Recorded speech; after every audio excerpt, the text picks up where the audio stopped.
بسم اللہ الرحمن الرحیم. السلام علیکم. میں سید عمران شفقت آپ کی خدمت میں حاضر ہوں. عمران خان صاحب کے پاس جو ایک آخری امید تھی، بلکہ سیاسی اعتبار سے میں یہ آپ سے گزارش کر رہا ہوں، ادروائز تو عمران خان صاحب کی آخری دو امیدیں ہیں. ایک ان کا سوشل میڈیا جو پاکستان سے باہر بیٹھ کے جس نے مستی مچائی ہوئی ہے، یا ات جس کو ہم پنجابی میں کہتے ہیں کہ ات خدا دا ویر، وہ والا کام کیا ہوا ہے. دوسرا ان کا جو نان پولیٹیکل جو ایلیمنٹ ہے، جو سب سے زیادہ ان کا اسٹرانگ ہے اور جس کے اوپر وہ تکیہ کیے ہوئے ہیں، اور جس کی طرف سے ابھی تک ان کو نا امیدی بھی نہیں ہے، اور وہ اپنی تئیں اپنی پوری کوشش کر رہے ہیں، اور وہ ہے پاکستان کی اعلیٰ عدلیہ میں بیٹھے ہوئے وہ عناصر جو پروجیکٹ عمران خان کی وجہ سے بھرتی کیے گئے تھے یا انڈکٹ کیے گئے تھے.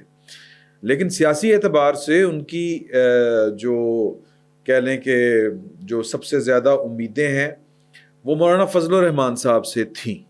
مولانا فضل الرحمان صاحب نے آج سے 2 دن پہلے، یا میرا خیال ہے کہ 2 دن پہلے ہی انہوں نے یہ والی بات کہی، کلیئر کٹ کہی کہ میری وڈیالہ جیل والے کے ساتھ نہ کوئی بات ہے، نہ کوئی پیغام ہے، نہ میں، یعنی ان کے کہنے کا مطلب تھا کہ میں اس کے ساتھ جو ہے وہ کسی مہم کا حصہ اس طرح سے نہیں بننے جا رہا جس طرح سے لوگوں کا یہ خیال ہے.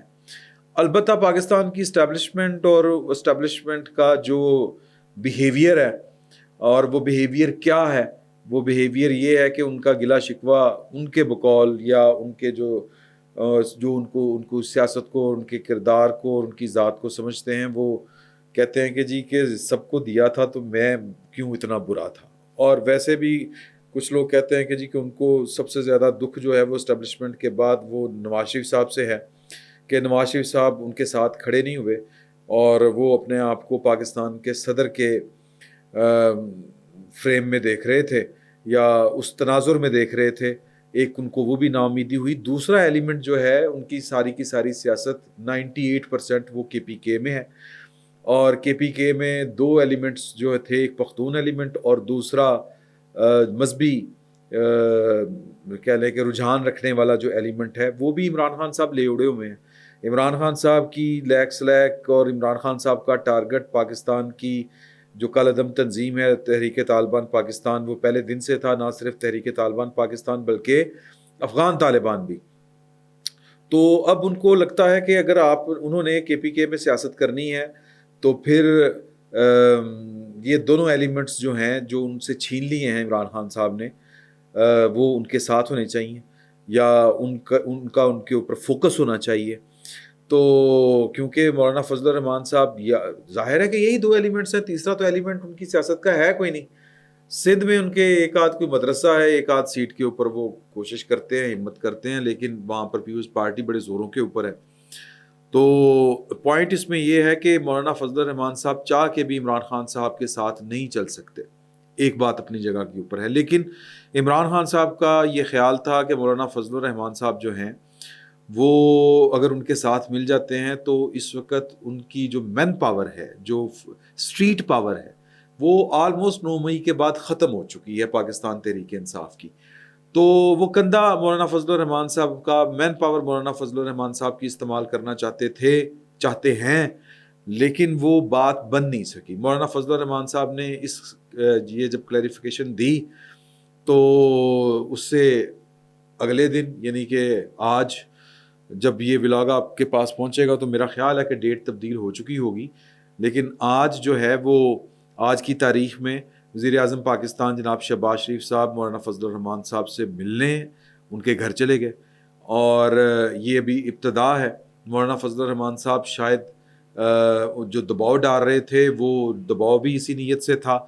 تو ایک آپ یہ کہہ لیں، میں یہ نہیں کہہ رہا کہ کوئی بہت بڑا بریک تھرو ہو گیا ہے، میں صرف یہ کہنا چاہ رہا ہوں کہ عمران خان صاحب کی جو امیدیں ہیں، جو ان کے ارمان ہیں، ان کے اوپر اوس پڑ گئی ہے. تو ان کے ہاں مایوسی کا جو لیول ہے وہ پہلے سے زیادہ بڑھ گیا ہے. اب وہ ان کے پاس اس کے سوا اور کوئی چارہ سچ بچا نہیں ہے کہ وہ فوکس رکھیں مولانا فضل الرحمان صاحب کے اوپر، بار بار وہ ان کو ہیمر کرتے رہیں، ان کی یاد دہانی کے لیے اپنا وفد بھیجتے رہیں، اور آخری وقت تک کوشش کرتے رہیں کہ مولانا فضل الرحمان ان کے ساتھ ہاتھ میں ڈالیں اور وہ مل کر پاکستان میں کوئی تحریک کھڑی کریں. یہ تحریک چلانا اچکزئی صاحب یہ ان کے بس کی بات نہیں ہے. اچکزئی صاحب کے پاس نہ اس طرح سے مین پاور ہے، نہ وہ اس طرح کی وہ ان کی سیاست جو ہے وہ کے پی کے میں یا پنجاب میں یا سندھ میں اس طرح سے نہیں ہے. وہ بلوچستان میں بھی ہے، سرٹن ایک کوارٹرز تک ان کا عمل دخل ہے. ہاں ان کا قد کاٹ بہت بڑا ہے، وہ اگر سیاسی رہنماؤں سے بات کرنا چاہیں تو وہ کر سکتے ہیں. اب عمران خان صاحب نے اسی تناظر میں ان کو بھی اجازت دے دی ہے کہ آپ سیاسی رہنماؤں سے بات کریں، اور عمران خان صاحب کسی سے بھی بات کرنے کے لیے تیار ہیں. تو یہ جو شہباز شریف صاحب نے آج میں اس کو چھکا تو نہیں کہوں گا، چوکا ضرور مارا ہے مولانا فضل الرحمان صاحب کے پاس جا کے، اور مولانا فضل الرحمان صاحب کو انہوں نے بیسیکلی انگیج کر لیا ہے. اور یہ انگیجمنٹ جو ہے، یہ جو رابطہ کاری جو بڑھے گی، مولانا فضل الرحمان صاحب کا غصہ بھی کم ہوگا، مولانا فضل الرحمان صاحب کی سپیس بھی تھوڑی سی بڑھے گی، اور وہ پاکستان تحریک انصاف یا عمران خان صاحب سے ان کا فاصلہ بھی بڑھے گا. تو یعنی ادھر قربت ہوگی تو ادھر فاصلہ زیادہ ہوگا. تو اس لیے میں یہ سمپل گزارش کرنا چاہ رہا ہوں کہ پولیٹیکل اینڈ کے اوپر عمران خان صاحب کو جن پر تکیہ تھا وہ پتے مولانا فضل الرحمان صاحب کی صورت میں انہوں نے ان کو ہوا دینا شروع کر دی ہے. آپ اس کو یوں بھی کہہ لیں کہ یہ بالکل ایک غلط اندازہ تھا عمران خان صاحب کا، ضرورت سے زیادہ ان کو امید تھی. حالانکہ پریکٹیکلی اگر گراؤنڈ ریالٹیز کے اوپر جایا جائے تو عمران خان صاحب میرا خیال ہے کہ وہ ضرورت سے زیادہ کچھ اچھا سوچ رہے تھے، خوش فہمی کا شکار تھے. تو بہرحال مولانا فضل الرحمان صاحب نے اپنی سیاست کا راستہ سیدھا کرنا ہے. ایک وہ راستہ ہے جو اقتدار کے ایوانوں میں جاتا ہے، دوسرا راستہ ہے جو کے پی کے میدانوں میں جاتا ہے. اور کے پی کے میدانوں میں انہوں نے جو سپیس واپس ری گین کرنی ہے وہ پاکستان تحریک انصاف سے کرنی ہے، اور وہ دونوں صورتوں میں کرنی ہے. ایک عام جو پختون ہے جو کے پی کے کا ایک عام شہری ہے، اور ایک وہ جو مذہبی رجت پسند کہہ لیں آپ یا طالبان ٹائپ کے لوگ کہہ لیں، ان کو اپنی طرف دوبارہ سے مائل کرنا ہے. کیونکہ وہ کلیم کر سکتے ہیں، ایک دور میں وہ کلیم بھی کرتے تھے کہ یہ طالبان کے تو اصل مائی باپ تو مولانا فضل الرحمان صاحب ہیں، یا وہ اکوڑا ہٹک والے جو تھے مولانا سمیع الحق صاحب وہ تھے. تو یہ اینڈ تو جو ہے وہ عمران خان صاحب کو یہ سیاسی محاذ کے اوپر اس طرح سے ان کو کامیابی حاصل نہیں ہو سکی. اب دوسرا محاذ جو ہے وہ ایک پولیٹیکل پارٹی کے سوشل میڈیا سیل کا ہے، اور دوسرا جو محاذ ہے یعنی اس کا دوسرا حصہ جو ہے وہ پاکستان کی اعلیٰ عدلیہ میں بیٹھے ہوئے وہ ججز ہیں جو پروجیکٹ عمران خان کے لیے لائے گئے تھے. ان کی جس کو کہتے ہیں پولیٹیکل الائنمنٹ کہہ لیں آپ، ان کا سیاسی جھکاؤ کہہ لیں آپ، اور ان کی جو نفرت ہے وہ اتنی ہے جتنی عمران خان صاحب کو پاکستان کی ان دو سیاسی جماعتوں سے ہیں جن کے ساتھ وہ بات چیت کے لیے ایک طرح سے راضی بھی ہو گئے ہیں. تو ان کے ذریعے وہ کوئی ریلیف کیا لے پائیں گے؟ یہ جتنا ان کو ریلیف ملا ہے یہ چھوٹے چھوٹے ریلیف ہیں. مطلب عدالت کے ذریعے جیل میں کوئی سہولت، جیل میں بیرک ان کا لائف سٹائل، یا لائف سٹائل سے کہنا سے زیادہ بہتر ہوگا کہ ان کا گزارا وہ ذرا ٹھیک طریقے سے ہو جائے. اس سے زیادہ وہ غالباً ابھی تک، بلکہ حقیقتاً بھی ابھی تک اتنا گین نہیں کر پائے. تو مطلب میں ذرا اگر کھل کے بات کروں تو آج کی اگر آپ کاروائی جو دوسری تھی، پہلے ہم ڈسکس کر چکے ہیں جو لاہور ہائی کورٹ میں ہوئی کہ 11 درخواستوں کے اوپر فی درخواست 2 لاکھ روپے جرمانہ حکومت کو ہوا. اور اس کے بعد آج ایک درخواست تھی سرگودا کے سیشن جج جو انسداد دہشت گردی کی عدالت کے خصوصی عدالت کے جج ہیں، ان کا نام عباس ہے، محمد عباس. انہوں نے 2 خطوط لکھے تھے. میں بھی وہ انڈیپینڈنٹ جج ہوں، اس میں بھی کوئی بڑی بات نہیں ہے، لیکن انہوں نے chief justice Lahore high court کو 2 خط لکھے تھے. ایک 7 کو لکھا تھا، ایک 10 کو لکھا تھا غالباً. اور اس میں انہوں نے لکھا تھا کہ جی کہ جو ہی میں ٹرانسفر ہو کے سرگودا آیا تو مجھے حساس اداروں نے رابطہ کر کے کہا کہ آپ نے 9 مئی والے لوگوں کو ریلیف نہیں دینا، ان کی پخ نہیں مارنی، ان کو وہ جو ایک ڈاؤٹ کا، شک کا فائدہ ہوتا ہے وہ نہیں دینا. تو میں نے ان سے ملنے سے بھی انکار کیا، اور میں نے کہا کہ جی کہ جو ہوگا وہ دیکھا جائے گا. وہ کہتے ہیں کہ میں پوسٹ ہو کے آیا تھا بہاولپور سے، اور وہاں پر میرے اہل خانہ تھے، تو کوئی رات کو کوئی گاڑی آئی اور انہوں نے ہمارا جو گیس کا میٹر ہے وہ ڈیمیج کر دیا. پھر میرے عدالت کے میرا جو گھر ہے سرگودا میں، وہاں پر ڈی پی او آفس سے کوئی 2 گاڑیاں آئیں، انہوں نے فائرنگ کی یہ ادھر ٹرانسفارمر کے اوپر. تو وہ کہتے ہیں بیسیکلی مجھے ہراساں کیا جا رہا ہے. پھر میری عدالت کے ارد گرد جو ہے وہ پولیس نے حصار تان لیا اور کسی بھی سائل کو، کسی بھی وکیل کو ادھر آنے سے روک دیا، کیونکہ وہاں پر 9 مئی کے جو ملزمان تھیں ان کے کیسز لگے ہوئے تھے. تو میں نے تو انکار کر دیا تھا کہ میں فیور نہیں کروں گا پروسیکیوشن کی یا انتظامیہ کی.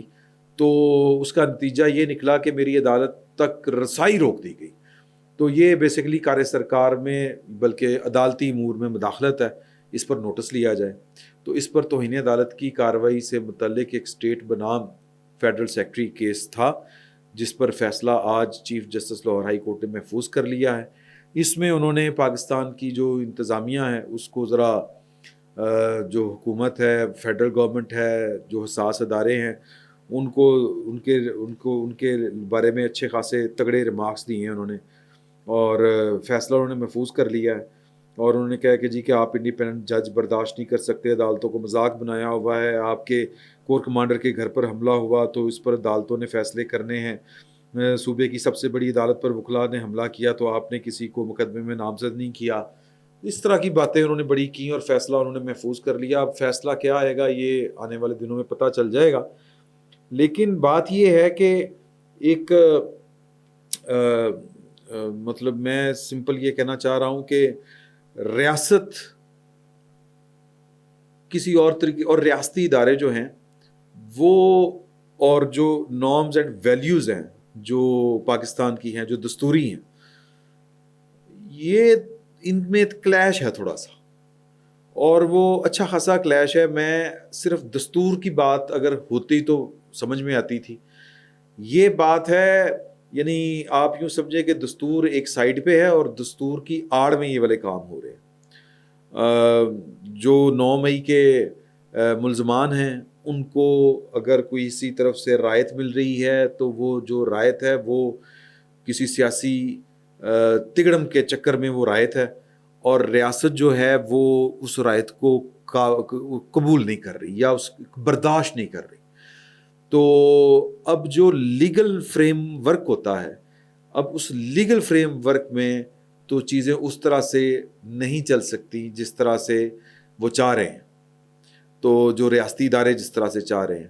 تو بجائے اس کے کہ ریاستی ادارے جو ہیں وہ جوڈیشل آفیسرز جو ہوتے ہیں، یعنی سیشن کورٹس کے جو جج ہوتے ہیں، جو یا پھر سپیریئر کورٹس کے جو جج ہوتے ہیں، ان کو مینج کرنے کے بجائے وہ پروسیکیوشن کا کیس کیوں نہیں اسٹرانگ بناتے. یہ ایک بہرحال اپنی جگہ پر سوال رہے گا.